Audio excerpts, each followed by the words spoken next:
Hey everybody, what you're about to see is one of my favorite interviews I've ever done. I hope you like it as much as I enjoy doing it. Before we dive in, please take a minute and check out the link you see on your screen, fool.com/Frankel. You get the top 10 stocks to buy right now from my sponsor, The Motley Fool. It's the best way to support this work we're doing on YouTube. Again, that link is fool.com/Frankel. Enjoy. It's really interesting to me that the Kinko story is really interesting. I mean, I remember going to Kinko's to make copies, and at the time, I never thought it was of it as a shipping Sure. company. So one thing I wanted to, while we're on that topic, so you were CEO of Kinko's when they were acquired by FedEx, correct? Yep. Fred Smith walked into my office and we did the deal together. And then Eh, I reported to him for 2 years, integrating Kinkos into FedEx. So it was a Fred Smith deal, and I was the guy at the time. So when you took over as CEO of Kinko's, did you see it as something that would be work better as part of a bigger system, or was that just a complete No, we surprise? didn't understand what FedEx knew. So I was fully committed to turning Kinkos around. It was in very serious trouble. The viability of the enterprise was actually in danger. So we worked and developed a turnaround plan, which resulted in us going from a loss to, in our first 12 months, to 120 million of EBITDA. Second 12 months, 180 million of EBITDA, and in year three, we were cruising towards 240 million of EBITDA when Fred Smith walked into the office. Here's what Fred knew that we didn't know. We all know that they are incredibly competitive with UPS stores. At the time that he walked into my office, they had 1,000 staffed package acceptance counters in the United States where people could go in and drop off a package for FedEx, and FedEx would take it. It would immediately go in the system. Of those 1,000 US locations, 500 of them were inside of our Kinko stores. They they paid us rent. It became an amenity, as far as we were concerned, an amenity for our customers, a convenience, and another reason they might want to come in besides making copies, maybe send things on FedEx. What Fred told me when he came in, he said, and I'll paraphrase it, he said, you've got 500 of our 1,000 locations. Your worst location of your 500 ranks as our number 500 of our locations. You blow away every other counter that we have. People love your stores. They love the convenience of it. And we weren't offering packaging at the time. And he said, we know that if we could introduce other FedEx services, they'd be highly complementary with your copy and print business. And that's how we moved into a discussion that resulted in us shaking hands on a deal in that very same first meeting within 10 minutes of him sitting down. Uh, quite a guy, quite a guy. So in your book, you talk about developing a sixth sense for finding opportunities. Um, I have to believe that the GameStop, your introduction to GameStop, your experience at Kinko's had something to do with developing yours. Of course. If you were going to talk to somebody maybe in their 20s or 30s who is just getting started today, how would you tell them to go about finding their sixth sense? Sure. That's a great question. Well, and also, let's not leave out Laura Mercier. Laura Mercier was a cosmetics startup that I started, I co-founded, that is still today a global beauty brand.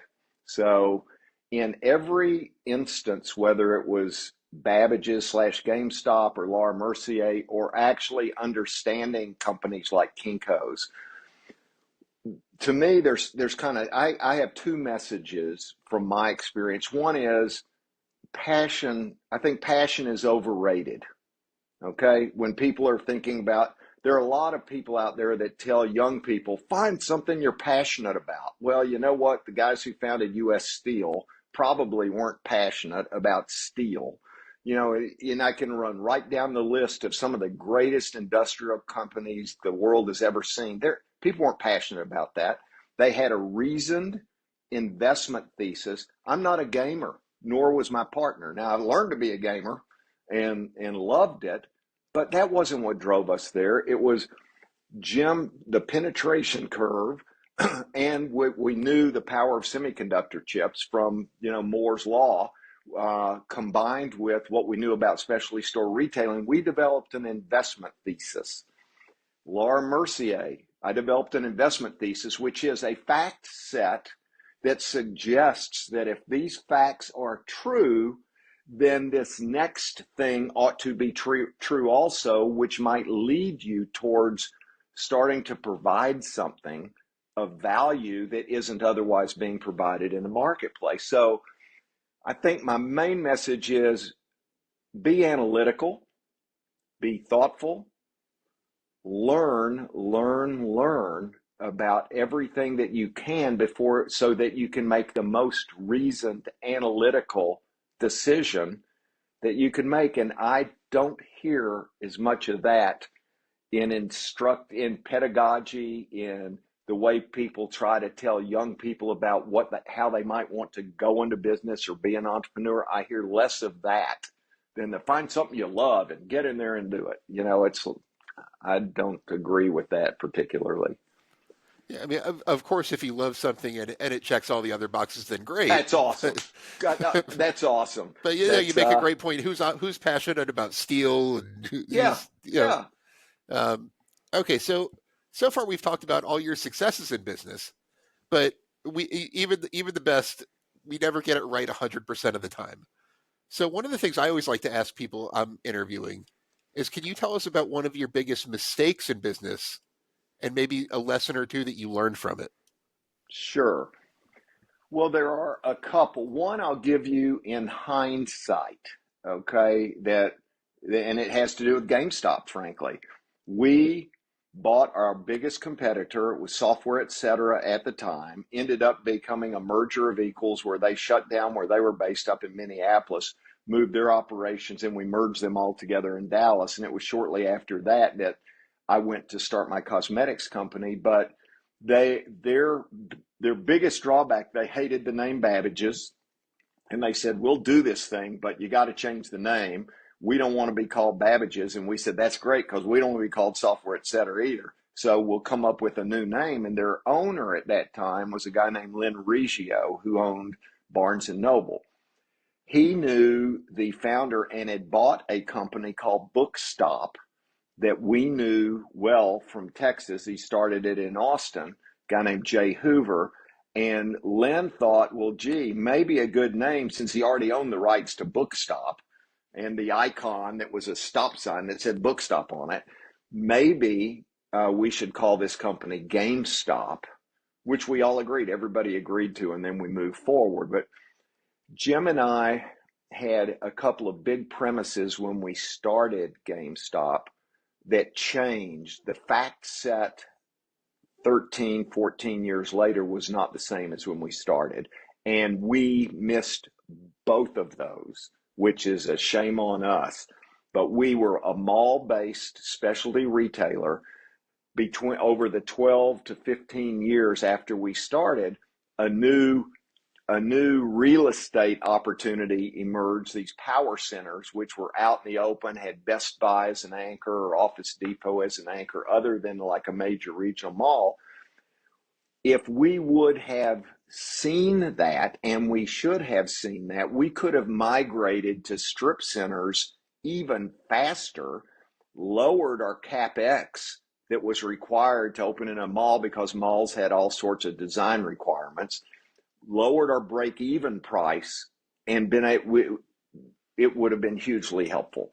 So that's one thing. The other thing, we had predicted and projected that the price for a video game would drop over time to become more in the reach of the average customer, and that it should get down to something like $19.99. Well, 12 or 15 years later, they were the same price they were when we got there. Now, given inflation and all, you could argue that price was lower, but it was still a $49.95 kind of retail price. We had played with the idea of doing trade-ins and having a used market, and we'd in fact met a guy in Minneapolis who owned a company called Funko Land, and we talked about buying him, but not because we were 100% convinced that what he was onto was right, but he was a company we could buy. He wanted $5 million and wasn't even doing $100,000, and we thought it was crazy.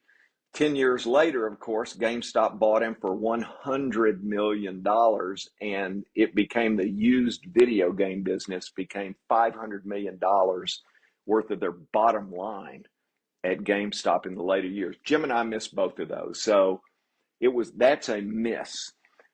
The other thing that I missed along in my career, and this all has to do with people, but I have come to appreciate the power of a very good senior team.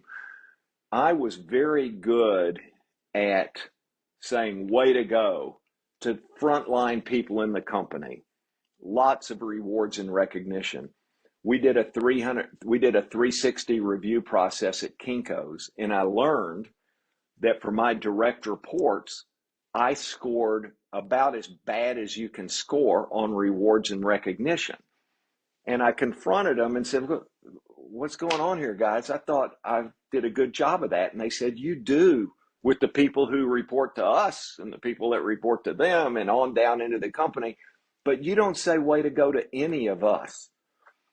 I didn't think that was important. This whole room was full of 6 and 7 figure a year kinds of senior executives. We were all highly competent, and I didn't think I needed anyone to tell me way to go, and I figured they didn't either. I was wrong. Everyone needs to be told they're doing a good job when they're doing a good job. Everyone needs reinforcement for good behaviors, even senior officers of a corporation. And that was the biggest, best learning. And it was it was literally a mistake in my management toolkit, if you will, to think that, oh, they don't need it. I'm not going to go out of my way to give the love to my direct reports the way I did deeper into a company. And even though that may not be what you're looking for, that was overweighted in the big scheme of tools that you can use to develop a more highly functioning senior team. So it took me deep into my career before I figured that out.